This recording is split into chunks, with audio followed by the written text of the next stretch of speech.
Beard के area में बाल कम है लेकिन आपकी हमेशा इच्छा रही है कि बियर्ड होनी चाहिए, तो क्या करें?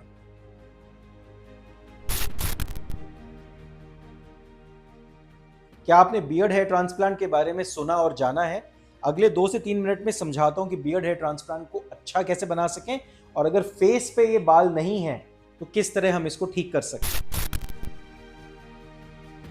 सो हेयर ट्रांसप्लांट प्रोसेस में हम लोग बाल बैक डोनर एरिया से लेके नाउ बियर्ड में जब आपको डिजाइन बनवाना हो तो आपके माइंड में क्लियर होना चाहिए कि आप किस तरह की लुक चाहते हैं। तो हम उसको पहले मार्क आउट करके यहां से जब बाल लेते हैं तो सिंगल सिंगल लगा के, सिंगल या डबल लगा के हम पूरे एरिया में डेंसिटी क्रिएट करते हैं।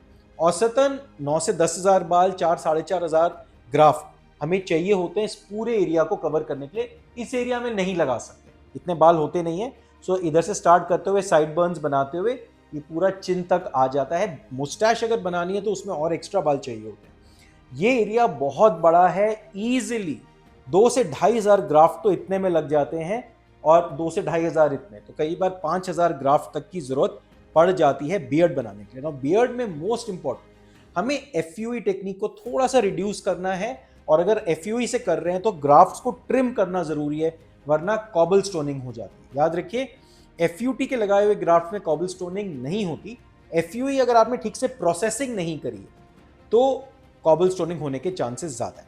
अगर डेंसिटी क्रिएट नहीं होगी तो बहुत पैचीनेस आएगी, उतनी अच्छी लुक नहीं आती है।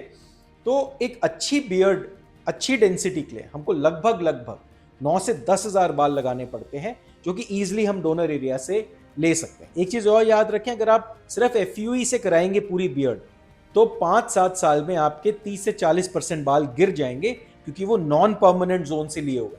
ऐसे में आपकी कुछ साल के बाद बियर्ड बिल्कुल स्पार्स, लो डेंसिटी हो जाएगी, जो शायद आप नहीं चाहते। तो टेक्निक वाले वीडियोस समझने के लिए मेरा एफयूटी वर्सेस एफयूई का वीडियो जरूर देखिए, उसमें आपको क्लैरिटी मिलेगी कि क्यों FUT based hair transplant techniques better है।